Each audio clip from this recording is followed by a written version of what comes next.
Next question करते हैं। इसमें कह रहे हैं, इसमें ये वही सेम क्वेश्चन आ गया जो हमने पिछली वीडियो में देखा था। पहला क्वेश्चन ये वही है, तो इसका आंसर भी वही होगा, 4 मीटर पर सेकेंड स्क्वायर। आप देख लेना, एकदम एग्जैक्टली वही क्वेश्चन है ये।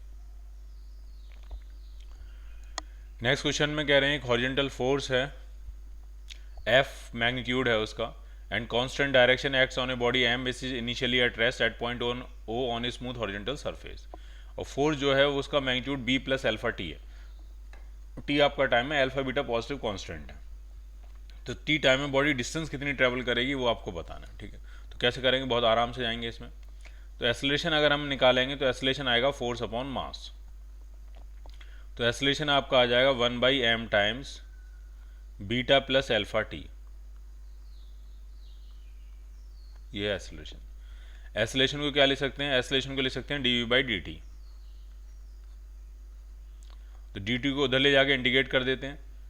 तो इनिशियल वेलोसिटी 0 रेस्ट से स्टार्ट कर रहा है, तो जब इंटीग्रेट करेंगे dv तो v आ जाएगा यहाँ पे, और इधर कितना आने वाला है, तो 1/m तो कांस्टेंट ही है, और इसका इंटीग्रेशन जो आएगा वो आ जाएगा beta T plus alpha T square by 2। ठीक, तो ये v की वैल्यू आ गई, ये बेसिकली इंटीग्रेशन करके v की वैल्यू आ गई। अब v को भी हमें लिखना पड़ेगा ds/dt, और dt को इस तरफ लेके आना पड़ेगा और फिर से इंटीग्रेट कर देंगे, तब आपको डिस्प्लेसमेंट मिलेगा। और डिस्प्लेसमेंट ही डिस्टेंस बनेगा, क्यों, क्योंकि ये यूनिडायरेक्शनल मोशन है, एक ही डायरेक्शन में पार्टिकल मूव करता जा रहा है, यू टर्न नहीं ले रहा है। तो डिस्प्लेसमेंट का मैग्नीट्यूड ही डिस्टेंस बनेगा। तो यहाँ से जब ds को इंटीग्रेट करके निकालेंगे ds को इंटीग्रेट करके जब s निकालेंगे, तो dt को इस तरफ लेके जा आके इंटीग्रेट करेंगे, तो 1/m तो कांस्टेंट ही है, और ये हो जाएगा बीटा, बीटा भी कांस्टेंट है, t का इंटीग्रेशन t² बाई 2 प्लस α/2 भी कांस्टेंट ही है, और t² का इंटीग्रेशन t³ बाई 3, ये बनेगा। तो ये आपका आ जाएगा 1/2m, हम 2 कॉमन ले सकते हैं, 1/2m, और ये हो जाएगा beta t² plus alpha t³/3, ये बनेगा। अब आप t² भी कॉमन ले सकते हो, ठीक है। t² अगर हमने यहाँ से कॉमन ले लिया, t² यहाँ से चला जाएगा, 2t यहाँ से चला जाएगा, एक t बचेगा, तो t² भी कॉमन आ सकता है। इवन आप 3 भी एलसीएम ले सकते हो, जब 3 एलसीएम लोगे तो 3 बीटा हो जाएगा प्लस एल्फा टी, और 3 बाहर आके 6 हो जाएगा। तो अगर आप मैच कराओगे आंसर, तो आपका आंसर जो मैच करेगा वो मुझे लगता है डी पार्ट आंसर मैच कर जाएगा। देख लेना आप खुद से करके एक बार, डी पार्ट आंसर मैच करेगा।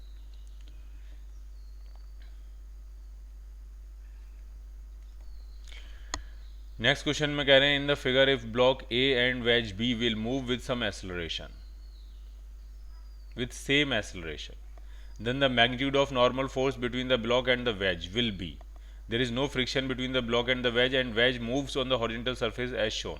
ठीक है, कोई फ्रिक्शन नहीं है, तो ये और ये स्लिप भी नहीं कर रहा है, तो इसका एक ही केस बनता है, वो ये कि वेज को आगे एसलेट कराया जाए, और इतनी तेजी से एसलेट कराया जाए कि पीछे लगने वाले सूडो फोर्स का along the surface component mg sin theta को बैलेंस कर ले, या 2mg sin थीटा को बैलेंस कर ले। ठीक, और उसके लिए जो एक्सेलरेशन आता है a वो g tan थीटा आता है। ये वो एक्सेलरेशन होता है जिस एक्सेलरेशन से इतना सूडो फोर्स लगता है ब्लॉक पे कि इसका जो अलोंग द सरफेस कंपोनेंट है वो उसके ग्रेविटी के साइन थीटा कंपोनेंट को बैलेंस कर लेता है। ठीक, तो उससे एक्सेलरेशन कितना आता है, g tan थीटा। ठीक, क्लियर है ये बात। ठीक, अब नॉर्मल रिएक्शन पूछ रहे हैं कितना होगा, तो नॉर्मल रिएक्शन भी निकाल लेते हैं। नॉर्मल रिएक्शन जो होगा ये पूछ रहे हैं कितना होगा, तो देखें नीचे की तरफ फोर्स कौन कौन से लगाएंगे। ठीक है, यहाँ पे फोर्स कौन कौन से लगाएंगे। वैसे अगर आपको याद हो तो ये पूरा केस होता है, और जिसमें जो नॉर्मल रिएक्शन आता है वो mg/cos थीटा आता है, और एक्सेलरेशन कितना आता है, एक्सेलरेशन g tan थीटा आता है। तो आप चाहो तो दो वैल्यूज आप याद कर सकते हो। ठीक है, हम याद फाइंड भी कर सकते हैं, लेकिन ओवरऑल याद करना ज़्यादा फायदेमंद रहेगा। ठीक है, नॉर्मल रिएक्शन अगर फाइंड करना हो तो किस उसको बैलेंस करेगा, नॉर्मल रिएक्शन, ये जो नॉर्मल रिएक्शन है किस उसको बैलेंस करेगा, तो एक तो होगा mg/cos थीटा, और ma का जो सूडो फोर्स लग रहा है उसका साइन थीटा कंपोनेंट होगा, क्योंकि cos थीटा कंपोनेंट तो ऊपर लग रहा होगा, ma cos थीटा तो यहाँ लग रहा होगा, तो जो नीचे लगेगा mg/cos थीटा के साथ वो होगा ma sin थीटा। तो अगर आप नॉर्मल रिएक्शन को पूरा सॉल्व करके निकालना चाहो तो ये बनेगा mg/cos theta plus ma sin theta, अब ए की वैल्यू क्या डालोगे, ए की वैल्यू डालोगे जी टेन थीटा। टेन थीटा क्या होता है, sine theta upon cos theta, और फिर कॉस थीटा एलसीएम आएगा, ऊपर sine square plus cos square 1 हो जाएगा। अब आप सॉल्व कर लेना, आपको ये आंसर मिल जाएगा। तो जो मास है उस ब्लॉक का, जो मास है वो 2m है, तो m की जगह क्या डालेंगे यहाँ पे 2m, तो 2mg upon cos theta answer बनेगा, 2mg upon cos theta. So your answer will be a part.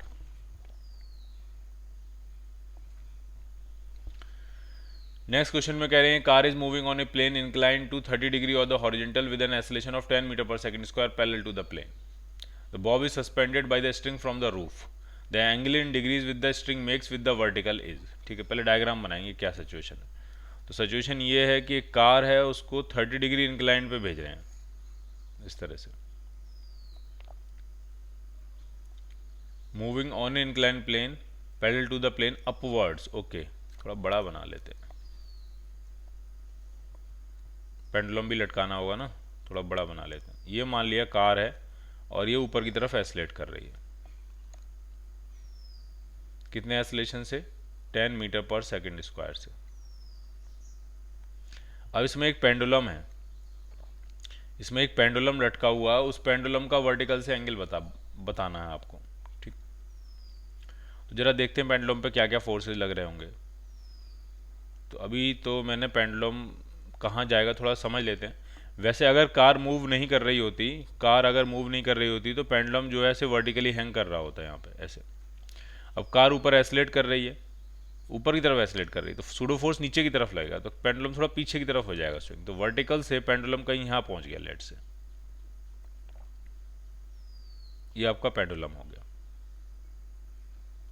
ठीक, और वर्टिकल से कितने एंगल पे, लेट से उन्होंने हम एंगल मान ले रहे हैं थीटा, और ये वाला एंगल तो 30 डिग्री दिया ही है।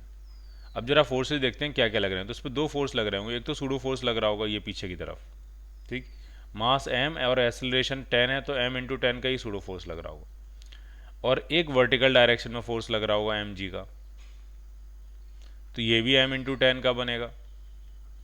तो इनका जो रिजल्टेंट आएगा, जब ये इक्वल फोर्सेज हैं m इंटू 10 m इंटू 10, तो इनका रिजल्टेंट बिल्कुल बीचों बीच से आएगा, यहाँ आएगा बीचों बीच से रिजल्टेंट। अब मैं ये पूछूं ये पूरा एंगल कितना होगा, तो ये पूरा एंगल तो 30 डिग्री होगा आपका, क्योंकि ये वाला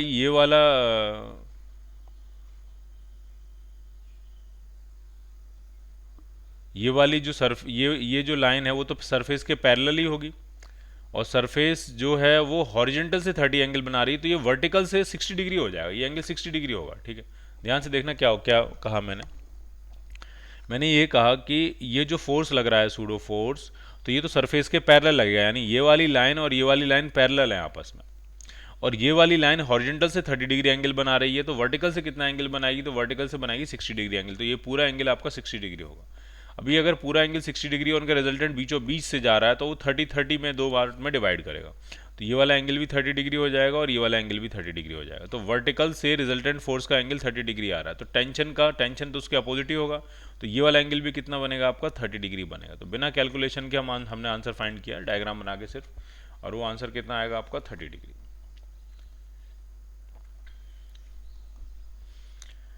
नेक्स्ट क्वेश्चन करते हैं, क्यूब मूव कर रहा है किसी वेलोसिटी से, ये वेलोसिटी दी है 5t i cap plus 2t j cap.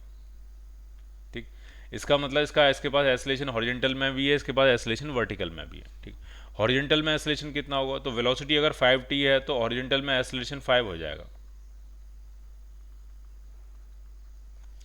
ठीक है, वर्टिकल में वेलोसिटी 2t है, तो वर्टिकल का जो एक्सेलरेशन होगा वो 2 हो जाएगा, अपवर्ड जे कैप, ये आपका आई कैप बनेगा और ये बनेगा आपका जे कैप। ठीक, अब total force exerted by the sphere on the cube, sphere ने क्यूब पे कितना फोर्स लगाया होगा या क्यूब ने स्फीयर पे कितना फोर्स लगाया होगा वो निकालना है आपको। ठीक, तो अगर हम यहाँ डायग्राम बनाएं छोटा सा उस कॉर्नर का, इस तरह से, तो इस पर दो फोर्स लग रहे होंगे, एक तो भाई नॉर्मल रिएक्शन ये वाला लग रहा होगा जो उसको हॉरिजेंटल में एक्सेलरेट कराएगा NX, और एक ये लग रहा होगा जो उसको वर्टिकल में mg को काउंटर करने के बाद एक्सेलरेट कराएगा। तो ये NX कितना होगा और NY कितना होगा, फिर इनका जो रिजल्टेंट होगा वही नेट फोर्स होगा। तो पहले NX की बात करते हैं, तो NX हॉरिजेंटल का जो फोर्स होगा वो होगा मास इंटू हॉरिजेंटल का एक्सेलरेशन। मास कितना दिया है 2 kg और हॉरिजेंटल का एक्सेलरेशन कितना है 5, तो ये भाई 10 न्यूटन हो गया। NY कितना होगा, तो N y minus M g is equal to m into a बनेगी इक्वेशन वाई डायरेक्शन की। तो N y minus M g, m कितना है, एम है आपका 2 kg, जी की वैल्यू कितनी है 10, is equal to mass into acceleration, mass कितना है 2 kg और एसलेशन कितना दिया वाई डायरेक्शन का वो भी 2 दिया है। तो जो एन वाई आपका आ जाएगा वो हो जाएगा आपका 20 + 4, 24 न्यूटन। तो नेट फोर्स कितना आ जाएगा, नेट फोर्स इन दोनों का रिजल्टेंट बनेगा। तो अंडर रूट ऑफ 10 का स्क्वायर 100 हो जाएगा प्लस 24 का स्क्वायर। तो मुझे ऐसा लगता है कि ये 29 तक तो शायद नहीं पहुंचेगा, एक बार कैलकुलेट कर लेना इसको, शायद 26 के आसपास रहेगा ये। ठीक है, 29 तो शायद काफ़ी ज़्यादा हो जाएगा, लेकिन फिर भी आप कैलकुलेट कर लेना एक बार इसको। ठीक है, तो आपको आंसर पता लग जाएगा क्या आंसर होगा।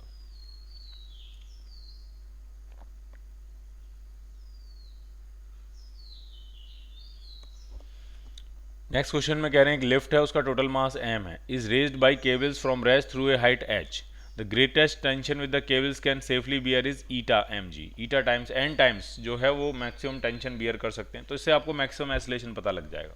ठीक, the maximum speed of lift during its journey if the ascent is to make in the shortest time, जल्दी से जल्दी पहुंचना है तो पूरी ताकत से एसलेट कराओ और फिर क्या कर दो, फ्री फॉल से रुकने दो उसको, टेंशन जीरो कर दो तो फ्री फॉल से वो रुकेगी। ठीक है, केबल्स हैं, फ्लेक्सिबल केबल है, रॉड नहीं है। ठीक है, तो सॉल्व करते हैं जरा इसको फिर। ठीक है, तो टोटल हाइट जो है बना लेते हैं अब इसको, ये है सिचुएशन, ये मान लिया लिफ्ट थी,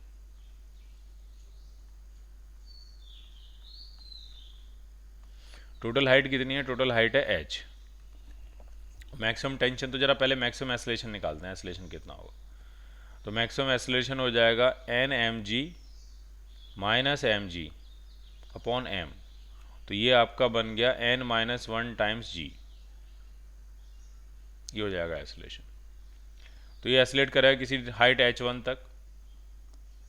ठीक है, और फिर ये रिटार्ड करेगा, तो रिटार्डेशन कितना होगा, तो केवल बिल्कुल भी फोर्स ना लगाए वही मैक्सिमम रिटार्डेशन होगा जी के बराबर। तो रिटार्डेशन, तो ये तो एसलेशन है, रिटार्डेशन जो होगा वो तो जी के बराबर होगा। और एसलेशन कितना है, तो एसलेशन है n-1 जी, ये है एसलेशन और रिटार्डेशन। और ये हाइट मान लिया h2 है और ये हाइट कितनी है h1, और यहाँ पे हमें वेलोसिटी निकालनी है। ठीक, चलो इक्वेशन बनाते हैं। तो इनिशियल वेलोसिटी तो आपकी थी 0 और ये एक्सेलरेशन है, ये h1 में हाइट मान ले रहा हूँ और यहाँ की वेलोसिटी हमें v निकालनी है। तो v is equal to under root 2ah कर सकते हैं, 2as कर सकते हैं। तो अंडर रूट 2a कितना, a है आपका n-1 इंटू जी और h कितना है h1। ठीक है, पहली इक्वेशन बन गई। अब अगली इक्वेशन में देखेंगे तो इसमें फाइनल वेलोसिटी 0 ही तो होगी और g का क्या है, रिटार्डेशन, और ये बनेगी v बनेगी अब इनिशियल वेलोसिटी और h2 टोटल हाइट है। तो h2 कितनी आ जाएगी, h2 आपकी आएगी v² अपॉन 2g। ठीक है, तो यहाँ से अगर हम v निकालेंगे, अच्छा h2 की वैल्यू h-1 कर सकते हैं, h2 की वैल्यू यहाँ से v अगर निकालेंगे तो कितना आ जाएगा, अंडर रूट 2g h2, और h2 की वैल्यू कितनी है, तो वो है h-1। अब हमारे पास ये दो इक्वेशन बन गई। ठीक है, एक इक्वेशन ये है, एक इक्वेशन ये, और दो ही अननोन है, एक v अननोन है और एक h1 अननोन है, h तो आपको दिया ही है। तो चलो वैल्यू का रिप्लेसमेंट करते हैं। ठीक, मुझे निकालना है h1, तो मैं ऐसा करता हूँ कि दोनों तरफ पहले स्क्वायर कर लेते हैं और h1 की वैल्यू उठा के दूसरे में डाल देते हैं। तो पहले का स्क्वायर करेंगे तो v² आपका हो जाएगा 2n-1 टाइम्स जी h1। ठीक, दूसरे का स्क्वायर करेंगे तो ये हो जाएगा v² is equal to 2g times h-1। तो इसको अगर इधर डिवाइड कर लें तो v² अपॉन 2g हो जाएगा h-1, और मुझे अगर h1 चाहिए तो h1 की वैल्यू जो आपकी आ रही है वो हो जाएगी h-v² अपॉन 2g। अब इसकी वैल्यू उठा के यहाँ डालते हैं, देखते हैं कहाँ पहुँचने वाले हैं आज हम। v² is equal to 2n-1 into G into h1, और h1 कितना है, h1 है h-v² अपॉन 2g। ये है, ये जो 2g वाला टर्म है इसको इधर ही ले आते हैं, v² अपॉन 2g सेटल करने में आसान रहेगा। और इधर क्या बच रहा है आपका, n-1 बच रहा है ये। ठीक, n-1 वाले टर्म से मल्टीप्लाई कर देते हैं तो n-1 इंटू h हो जाएगा minus n-1 times v² by 2g हो जाएगा। v² बाई 2g वाले टर्म को इधर ले आते हैं तो v² बाई 2g कॉमन आ जाएगा आपका, तो यहाँ क्या बचेगा 1 प्लस n माइनस 1, और ये हो गया n माइनस 1 टाइम्स h। तो ये 1 से 1 तो कैंसिल आउट हो गया, अब n ही बचाइए। तो v स्क्वायर जो आ जाएगा वो आ रहा है n minus 1 times 2gh upon n, ये आ रहा है। तो v निकालना तो इस पूरे पे क्या लगा देंगे, अंडर रूट। ठीक है, तो थोड़ा काफ़ी मेहनत से आया ये answer, n minus 1 upon h, n minus 1 upon n under root 2gh। तो जो आपका आंसर मैच करेगा वो मैच करेगा डी पार्ट। फिर से एक बार समझ लो इक्वेशन क्या हुई है। इक्वेशन ये हुई है कि पहले हमने पूरी ताकत से इसको एसलेट किया है और फिर टेंशन एकदम जीरो कर दिया और पूरा रिटार्डेशन लगेगा। तो एसलेशन जो है उसका वो n माइनस 1 इंटू जी है और रिटार्डेशन जो है वो g है। ठीक, एसलेट करने में हाइट जो खर्च हुई वो h1 है और रिटार्ड करने में हाइट जो खर्च हुई वो h2 है। तो यहाँ पे इनिशियल वेलोसिटी 0 थी, फाइनल वेलोसिटी v थी। अब v थी अगले मोशन के लिए, इनिशियल वेलोसिटी v थी और फाइनल वेलोसिटी क्या थी, 0 थी। ठीक है, तो v equal to under root 2gh या h equal to v square upon 2g वाला फॉर्मूला 2 बार लगाया है, h की वैल्यू रिप्लेस करी और आपको v मिल गया।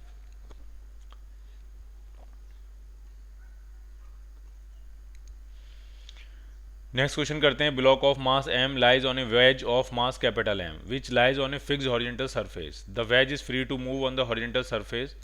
A horizontal force of magnitude F is applied on the block as shown. Neglect friction at all surfaces. The value of F such that block has no relative motion with respect to wedge. और veg rest में है कि नहीं है ये बताओ जरा। नहीं नहीं, रेस्ट में नहीं, फिक्स्ड हॉरिजॉन्टल सरफेस तो है, फिक्स सरफेस तो फिक्स्ड हॉरिजॉन्टल सरफेस है बट वो रखा हुआ है बस।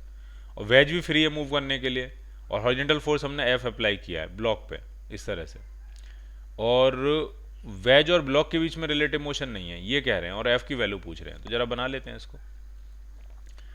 जो आपने एफ फोर्स अप्लाई किया है, जैसे अगर हम पहले ब्लॉक की इक्वेशन बनाते हैं, फ्रिक्शन कहीं भी नहीं है ऐसा वो कह रहे हैं।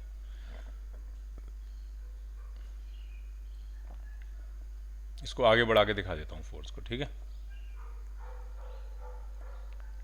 ये हॉरिजॉन्टल फोर्स अप्लाई किया है F और नॉर्मल रिएक्शन लग रहा होगा यहाँ से, फिर फ्रिक्शन नहीं तो सिर्फ नॉर्मल रिएक्शन ही लगेगा। फिर अब देखते हैं कौन किसको बैलेंस कर रहा है। और ये पूरा सिस्टम लेट से ए एसलेशन से आगे एसलेट तो करेगा ही करेगा फिर, लेकिन इनके बीच में रिलेटिव एसलेशन नहीं है, बस रिलेटिव मोशन नहीं है, दोनों मिलकर ही चलेंगे, एक साथ चलेंगे। ठीक है, तो ये ए मान लिया ए एसलेशन से एसलेट कर रहा है ये। तो अब इक्वेशंस बनाते हैं, क्या क्या बनेंगी। एंगल ये आपको दिया है थीटा, तो नीचे फोर्स क्या लग रहा होगा, नीचे एक mg भी लग रहा होगा। नॉर्मल रिएक्शन के कंपोनेंट तोड़ लेते हैं, तो ये वाला एंगल भी थीटा होगा, तो n का ऊपर कंपोनेंट होगा n cos थीटा और इधर कंपोनेंट होगा n sin थीटा। तो इक्वेशन बनाएंगे तो n cos थीटा तो भाई पूरी इस तरह से mg को बैलेंस ही करेगा, और हॉरिजॉन्टल की इक्वेशन बनाएंगे तो f minus n sin theta, f minus n sin theta is equal to mass into acceleration, mass into acceleration. ये इक्वेशन बन जाएगी, दो इक्वेशन बन गई। अब जरा वेज की इक्वेशन बनाते हैं। वेज पे क्या फोर्स लग रहा होगा, तो वेज पे जो ब्लॉक से फोर्स लग रहा होगा वो सिर्फ नॉर्मल रिएक्शन लग रहा होगा। अगर मैं यहीं बनाऊँ आपके लिए, यहाँ पर यहीं बनाएं अगर हम, तो वेज और ब्लॉक के बीच में जो फोर्स लग रहा होगा वो सिर्फ नॉर्मल रिएक्शन लग रहा होगा। तो वो नॉर्मल रिएक्शन इस तरह से लगेगा सरफेस के परपेंडिकुलर, इस तरह से लगेगा सरफेस के परपेंडिकुलर। और अगर हम इसके कंपोनेंट सोचेंगे तो वर्टिकल से उसका एंगल थीटा बनेगा, तो ये n cos थीटा बनेगा और ये n sin थीटा बनेगा, और इसको जो एसलेट कराएगा वो n sin थीटा एसलेट कराएगा। तो इसकी इक्वेशन बनेगी n sin theta is equal to total mass capital M into acceleration A। ये बन गई इसकी थर्ड इक्वेशन। अब इन दोनों को ऐड करेंगे तो A निकालना तो बहुत ही आसान काम है, ये दोनों तो कैंसिल आउट हो गए। F upon small m plus capital M, ये बन जाएगा आपका एसलेशन। लेकिन हमें क्या निकालना है, हमें तो हमें ए नहीं निकालना है, हमें जो निकालना है वो फोर्स F निकालना है। F निकालना है। तो F इज इक्वल टू, अब हमें कैसे सेटल करना होगा इसको, तो देखते हैं जरा क्या हो सकता है। तो यहाँ से A की वैल्यू आ गई। अब हम ऐसा करते हैं, A की वैल्यू इस इक्वेशन में डाल देते हैं। तो क्या बनने वाला, तो ये बनने वाला n sin theta is equal to m into A कितना, F upon small m plus capital M। अब क्या करेंगे, अब इस इक्वेशन और इस इक्वेशन को डिवाइड कर देते हैं लेट से, तो एन से एन कट जाएगा, टेन थीटा आ जाएगा। तो जैसे ही डिवाइड करोगे तो टेन थीटा आ जाएगा, और टेन थीटा क्या आ जाएगा, capital M F upon small M plus capital M divided by small M G, ये आ जाएगा, ये बनेगा आपको। तो बस यहाँ से फोर्स पता लग गया, तो फोर्स की वैल्यू जो आपकी आएगी सब कुछ उधर ले जाना है, तो small M G ten theta और कैपिटल एम भी आएगा अपॉन, नहीं कैपिटल एम तो नीचे आएगा भाई, फिर से लिखो, small M G ten theta into small M plus capital M divided by capital M, ये बन रहा है फोर्स एफ। तो क्या बन रहा है, small M G ten theta small M plus capital M divided by capital M, so your answer will be C part, C part answer बनेगा आपका। The ratio of tension in the string connected to the block of mass m2 in figure 1 and figure 2 respectively is, friction is absent everywhere। ठीक है, tension का ratio पूछ रहे हैं, इसमें क्या होगा, ठीक है, फ्रिक्शन कहीं भी नहीं है, m1 और m2 का मास दिया है, m1 50 kg है, m2 80 kg और फोर्स लगा रहे हैं 1000 न्यूटन, और टेंशन का रेशियो निकालना है। तो चलो करेंगे सॉल्व। मान लिया इसका एक्सेलरेशन a है, तो इसका भी एक्सेलरेशन a होगा। तो अगर हम इसकी इधर की इक्वेशन बनाएंगे तो यहाँ की इक्वेशन बनेगी 1000 minus tension is equal to m1 कितना, m1 है 50 इंटू ए, और अगर m2 की इक्वेशन बनाएंगे तो इक्वेशन बनेगी टेंशन माइनस m2g या तो 8000 हो जाएगा, ओ सॉरी 800 हो जाएगा, 80 kg का है वो, is equal to mass 80 into acceleration a. अब आपको टेंशन निकालना है, तो आप दोनों इक्वेशन को डिवाइड करो, आराम से टेंशन निकालो, इस केस में टेंशन आराम से मिलेगा आपको। अब जरा इस केस की बात कर लेते हैं। तो इसमें मान लीजिए रस्सी में टेंशन टी है, ऐसे टेंशन टी है इसमें। अब इसमें नीचे फोर्स कितना लग रहा होगा m1 ब्लॉक पे, तो एक तो F लग रहा होगा 1000 न्यूटन, प्लस उसका वेट भी तो लग रहा होगा 500 न्यूटन, इज इक्वल टू, और माइनस टेंशन, माइनस टेंशन ये बनेगा net force is equal to mass into acceleration. इसका एक्सेलरेशन मैं कह देता हूँ b और टेंशन कह देता हूँ t डैश। ठीक, अब m2 की इक्वेशन क्या बनाओगे, तो m2 की इक्वेशन बनाओगे t डैश माइनस m2g कितना होगा, तो m2g तो आपका 800 ही होगा, 800 न्यूटन, 80 kg का 800 न्यूटन हो जाएगा, is equal to mass into acceleration यानी 80 इंटू बी। अब इसमें भी वही करना है, दोनों इक्वेशंस को डिवाइड करना है, नया टेंशन मिल जाएगा t डैश। तो t पता लग गया, t डैश पता लग गया, रेशियो ही तो निकालना है, वो आप निकाल लेना।